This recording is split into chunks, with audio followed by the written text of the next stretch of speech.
Hello everyone, good morning বন্ধুরা। তোমরা সবাই কেমন আছো? আশা করছি বন্ধুরা তোমরা সবাই ভালো আছো। আমার নতুন ব্লগে সকল বন্ধুদেরকে অনেক স্বাগত আর অনেক অনেক ভালোবাসা। তা দেখো বন্ধুরা, এখন ঘড়ির কাঁটায় বাজে সকাল 7টা। তাই আমি এখান থেকেই ব্লগটি শুরু করছি তোমাদেরকে সাথে নিয়ে।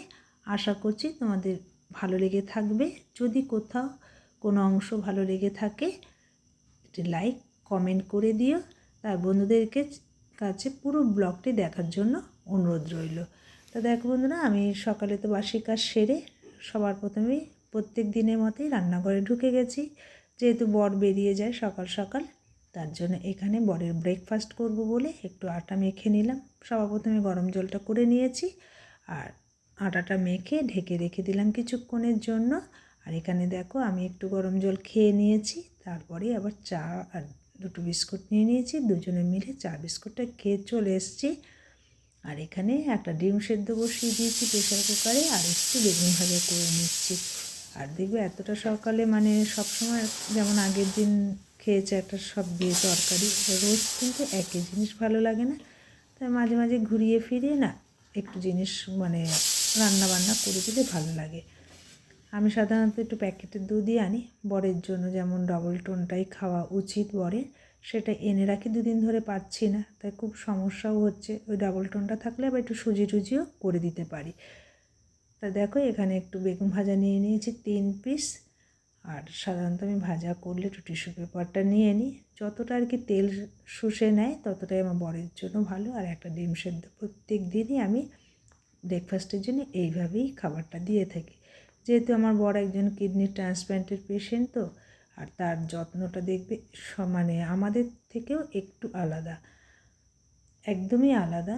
আর তার জন্য আমি সবসময় চেষ্টা করি কেন বলবো, আমি করেই থাকি যে বরের যত্নটা কিভাবে নিলে ভালো হবে। বেশিরভাগ সময়টা আমার বরের পেছনেই যায়। দেখো রান্না বান্না যার জন্য আমার সম্পূর্ণটাই আলাদা, আর সেভাবেই আমরা দুজনেই খেয়ে থাকি। মেয়েও এভাবে একই খাবার খায়, যেহেতু এখন মেয়ে ঘরে নেই তার জন্য আমরা দুজনে একই খাবার খেয়ে নিই। দেখো এখানে আমি টিফিন কিন্তু নিয়ে চলে এসেছি। 8টাও বেজে গেছে ঘড়ির কাঁটায়। আর 8টার সময় একদম টাইমে ওষুধ খেতে হয় সকালের, তো ওষুধটাও দিয়ে দিলাম। সে ওষুধটা খেয়ে নিল, তারপরে ইনসুলিনটা দিয়ে সে ব্রেকফাস্টটা করে নিল।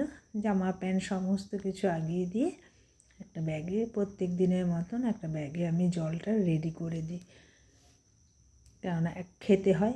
1 বোতল জল খাওয়ার জন্য দিই, আর একটা বোতলে জল ভরে দিই।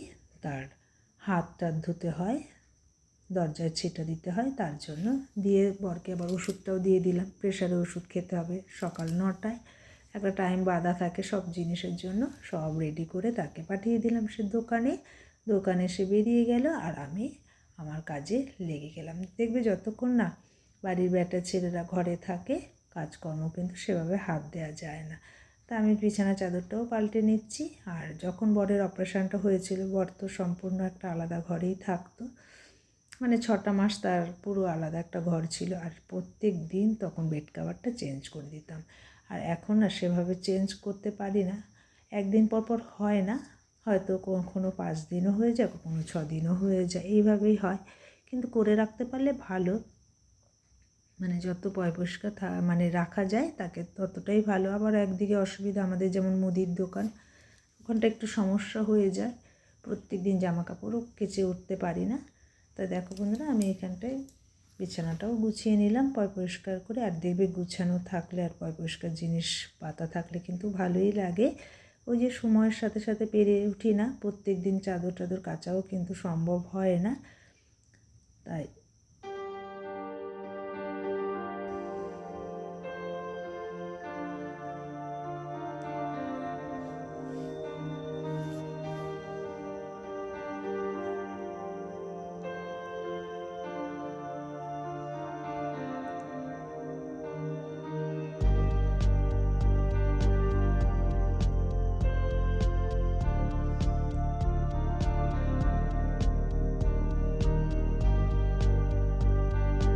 বন্ধুরা, মেয়ের জামা কাপড় সমস্ত কাচা হয়ে গেছিলো, সেগুলো আবার আলাদা করে ভাঁজ করে নিয়ে, আর শীতের যে মোটামুটিভাবে মনে হয় শীতটা চলেই যাচ্ছে। আর আজকে বেশ একটু আমার মনে হয় যেন আমার ঠান্ডা লাগছে, তাই আমি সকাল থেকে সোয়েটারটা পরেছিলাম, মানে পরেই কাজ করছি।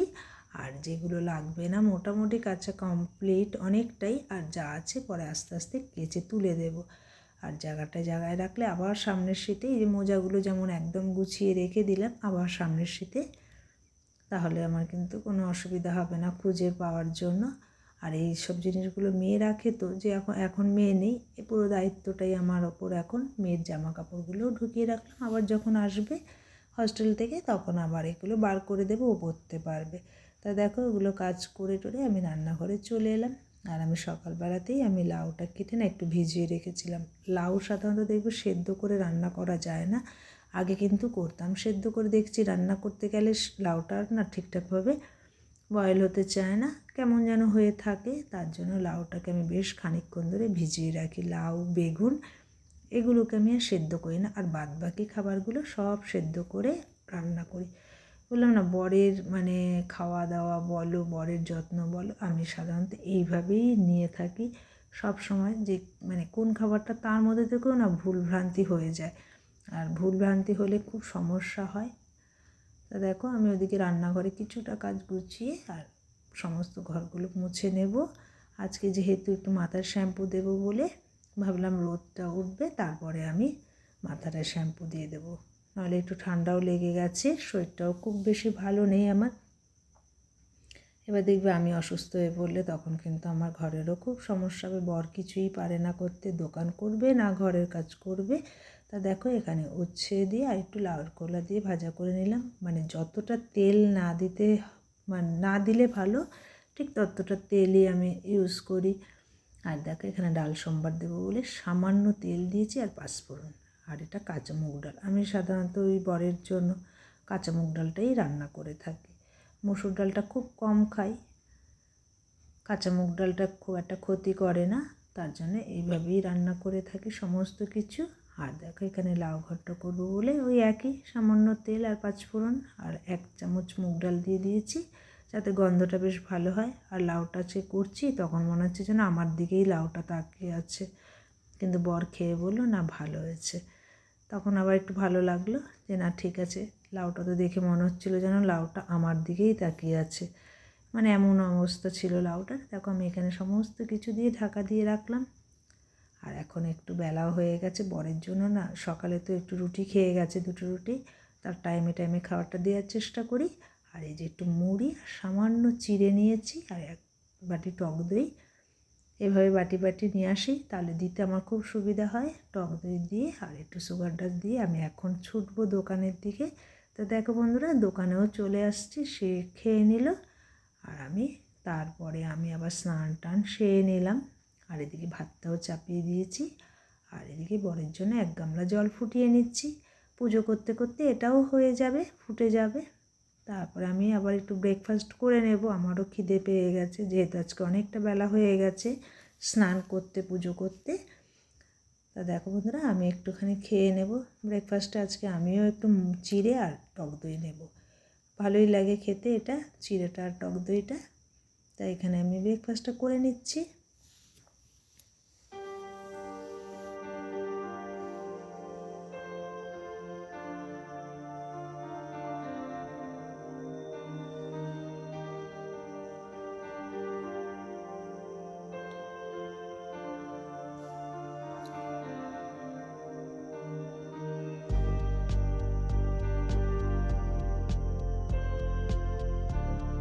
দেখো বন্ধুরা ব্রেকফাস্ট করে যে বরের জন্য একটা শশা কেটে নিয়েছি, এটাই নিয়ে যাব।